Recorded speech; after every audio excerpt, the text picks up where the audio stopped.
We camped near a graveyard. Recently, I went camping with my best friend Thomas.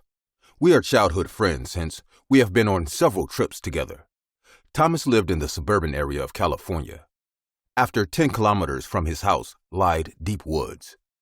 Many people went camping and bird watching in those woods. During weekends, the woods were often crowded, so Thomas and I decided to camp as far as possible. I still regret our decision. Thomas and I left one sunny afternoon with our backpacks. After entering the woods, Thomas pointed out to our left and said in an excited tone, "Peter, look, there's a railway trail on that side." We went close and found out an abandoned railway track going deep inside the woods. We decided to walk by the track. This way, we will find a serene spot for our camping, and also, it will be easy to come back. After walking for almost 30 to 35 minutes, we felt exhausted and decided to camp. We chose a spot under the trees and started to arrange our tent. The sun was about to set. The sky turned red as the birds started returning to their nests. The view felt awesome. We drank beer and watched the sun setting into the horizon and the night sky take over. Thomas brought his Bluetooth speaker. We tuned in some music and got busy preparing the bonfire. I collected some stones to make a round pit for the wood to burn. Thomas said, "Let's go collect some wood and water.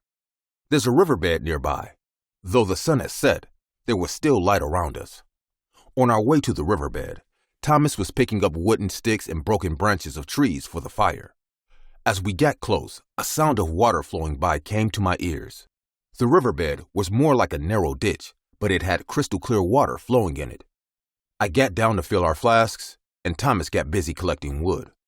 I was almost done, just when the opposite bank of the riverbed caught my eyes.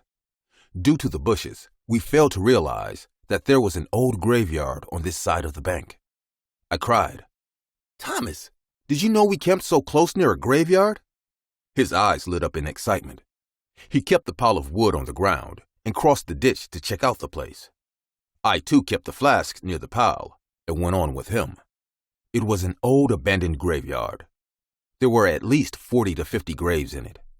Most of the tombstones dated from 1900 to the 1970s. I was a bit shocked to see a graveyard in the middle of the forest, but Thomas said that these graves can belong to the local tribes who once lived here. Don't know why, but something felt very odd to my eyes. Some of the graves seemed dug up recently. I told Thomas, "Look, these graves seem like fresh diggings." Thomas rolled his eyes at me and said, "Yeah, because zombies crawl out of them every night," and started to laugh. I shrugged it off too because of his leg pulling. Suddenly, we realized that we were standing in an abandoned graveyard, and it has gotten dark all around us. We decided to head back to our camp. We didn't change our campsite because we were brave as well as old enough not to get scared by stupid ghost stuff. Thomas worked as a chef in a restaurant, so arranging food was his department. I, on the other hand, lit the fire and helped him to prepare our dinner. Thomas brought a whole chicken, marinated for a barbecue with him. He placed the chicken over the fire, and the smell of grilled chicken filled our hearts with joy. We were drinking, talking, eating. In one word, we were having a really good time. As the night passed away, the sounds of the woods became clear to our ears. We could hear the hooting of the owls, the sounds of crickets chirping in the dark, and the wood burning in the fire. I was enjoying this calm silence when I heard some other sound too. Thomas was about to play some music just when I said, No, stop. Did you hear that?"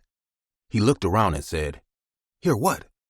I told him that I heard footsteps on the dried leaves nearby. He laughed and said, "You were just drunk, dude."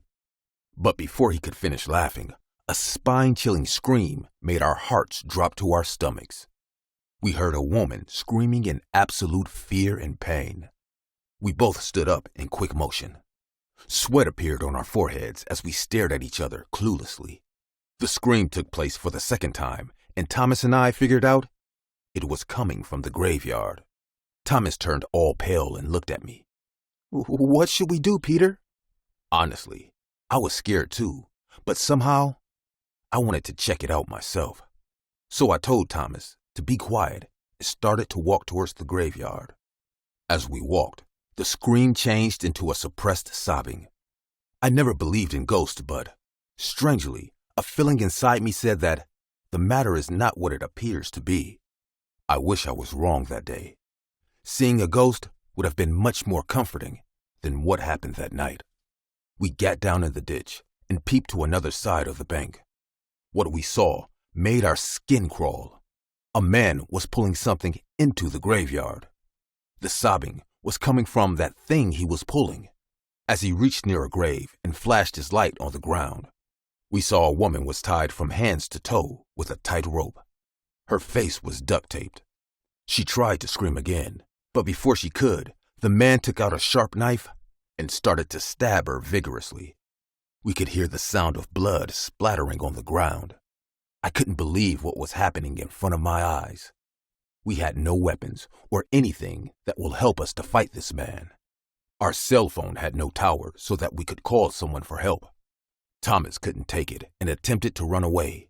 Just then, he twisted his ankle in the ditch and fell into it. He cried in pain, and the man looked right at us. I realized he has noticed us. He will not let us leave alive from here. I ran to help Thomas and got him out of the ditch. We then ran to the campsite, but before we could figure anything out, I heard running footsteps on the dry leaves. Without delaying a second more, I grabbed my best friend's hand and we started to run for our life. We got on the rail tracks and ran.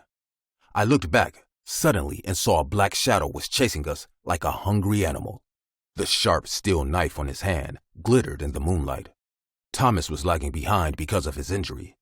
I had no idea what to do. The way that man was running behind us, I knew he would end up catching Thomas. I was panting and breathing heavily. Thomas was crying for help. The entire situation was going out of our hand, and I knew if the man catches us, no one will ever know what happened to the bodies of two young boys who came camping in these woods. I saw a stone lying at the side of the railway track, and I picked it up. I turned around and waited for Thomas to cross me over. I knew I was taking a huge risk, but I had to do something. Thomas came running at me and yelling, "Run, Peter, run!" But I stood there gathering all the courage inside me. As soon as the man came into my sight, I saw him flashing the knife to stab Thomas in the back.